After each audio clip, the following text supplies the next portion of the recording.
Tell us, how did you get involved with this concept? Well, with I got this a contest? phone call from my friend Larry Cobb, and he works with the America's Greenest campus campaign. He asked would globalgrind.com get involved. You know, I have this political editor who had met with him already, and they were excited. And they're sitting in the next room. They're best friends now.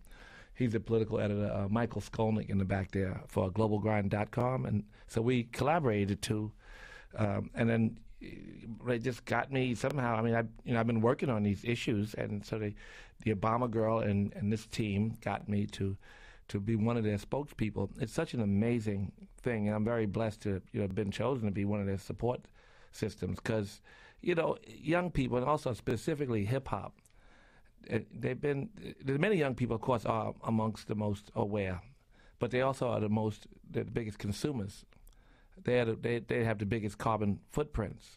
And so they should be aware because then they have the future to carry as well. So we've been working on planting more good seeds in their head, little things. Many, many people are participating. And again, it's about close to 500 campuses, but we want more, before.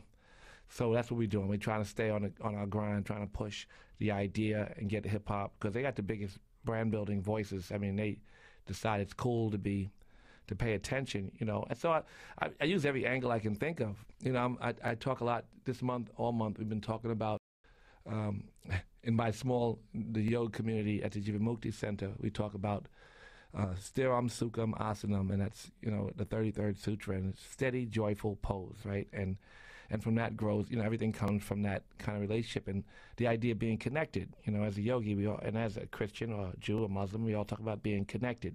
And you're also a vegan as well. I'm a vegan. Yeah, that's one of the best things you could do. How does right? that reduce your carbon footprint, though? My friend is out there with putting signs through the window.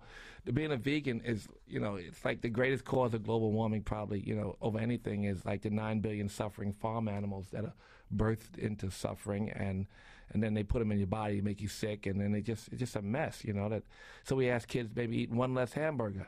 They don't have to be a vegan, but you eat one less, and the next thing you know, you don't want to eat, the farm animals. You don't want to be part of that suffering, and you don't want to carry that weight, and you don't want to.